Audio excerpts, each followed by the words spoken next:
Let's talk about how time moves when you're experiencing rock bottom. It doesn't move. No, it doesn't move. Pain, regret, worry, loneliness, hopelessness, all brings time to a crawl. I remember it very well.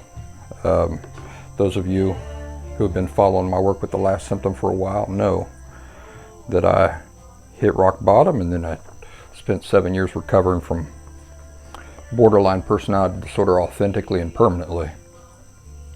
And I remember that very, very well, that deep gloom, wallowing in pain, regret, worry, loneliness, hopelessness, sadness, grief. Really does bring time down to a crawl.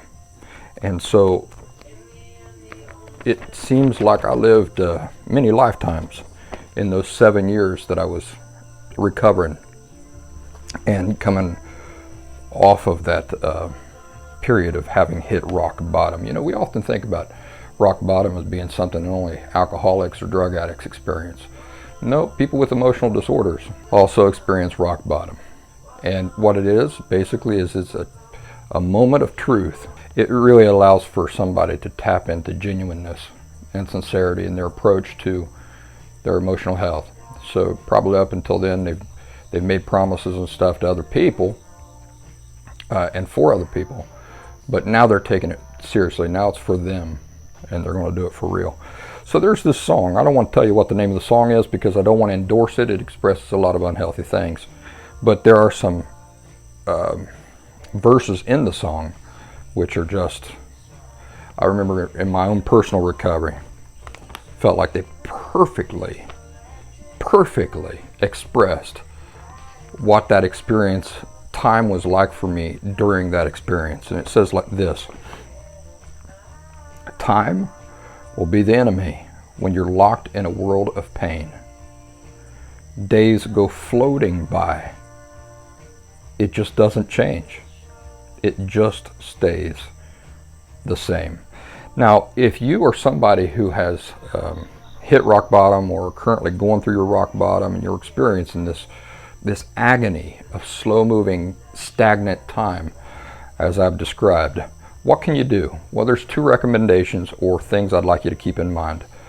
Number 1 is, when it is agony to be left by yourself and these intense feelings, you will do things to distract yourself. It's not a matter of if, it's a matter of you will, because those feelings are just too uncomfortable. They're too powerful. So now is the time, and especially when you have a clear mind, to decide for yourself how you are going to distract yourself from those feelings when they're too intense. You've only got 2 options. You can choose a healthy distraction, or you can choose an unhealthy distraction. And what is it that we know about unhealthy distractions? They add to the problems you have already accumulated. So not a very intelligent choice, but it's up to you. It's always up to you. What are some examples of some healthy distractions? A walk in the neighborhood, a movie, a book, a phone conversation with a friend, building something, doing something creative, playing a sport, playing a video game. These are healthy forms of distraction. What are some unhealthy forms of distraction? Getting drunk, because that's going to spiral. It's just going to make you feel worse about yourself. Getting high, not a healthy distraction. That's going to turn into a crutch. You're just going to use it all the time, and it's doing nothing positive for you. Dangerous sex. How about visiting places where there are medium to high odds of getting into trouble there, or putting yourself in a dangerous situation there, getting into fights there, things like that. What are some examples of dangerous sex? High-risk sex, like screwing your best friend's wife or somebody else's wife who's going to possibly come looking for you and kill you later on. Or people that you wouldn't normally have sex with. You're not certain about their health and those sorts of things. The second thing I'd like you to keep in mind is that, like recovery from a surgery, think that you've had a surgery and now you're trying to recover from that surgery. It's painful, isn't it? But it takes time, and ultimately the pain that you are enduring in your recovery after a surgery, ultimately that pain is a positive thing. It was necessary in order for you to correct whatever the surgery corrected. And the time after that, that pain and recovery period, even though it's not pleasant, ultimately you will look back on it and you will say, that was totally worth it. Ultimately, it led to positive things. My back pain is better, or whatever. My cancer's gone. So the pain that you're going through right now will not always exist at this intensity.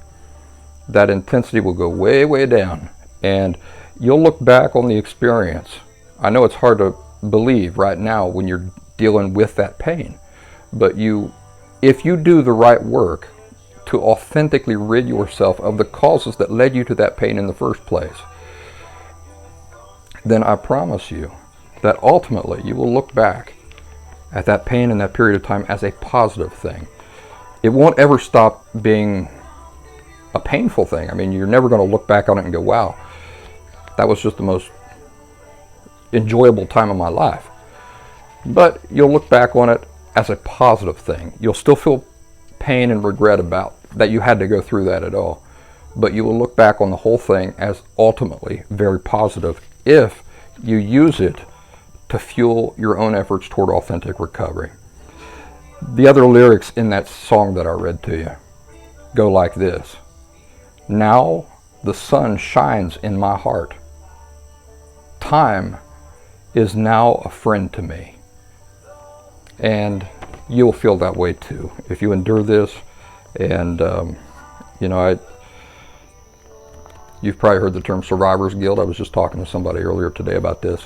That's kind of what I feel. It's probably what I'm probably feeling whenever I talk to people who are currently going through that type of experience in their life, the same type of experience that I once had, because I haven't forgotten. It was brutal. Every breath was brutal. And so I regret that people have to go through that at all. But it's up to you to ultimately turn it into something positive, to be the hero of that story. Hang in there. Yeah, I want to invite you folks who are watching this on YouTube to join us over on the Last Symptom community on the Locals platform. That's LOCALS. It's a community designed for those who are interested in authentic recovery, permanent and recovery from emotional disorders like borderline personality disorder. You can find it by going to thelastsymptom.locals.com. That's thelastsymptom.locals, LOCALS.com, or you can download the locals.com app in the App Store and just search for The Last Symptom. We'd love to have you over there. We're a really nice, tight-knit group, and it can benefit your authentic recovery.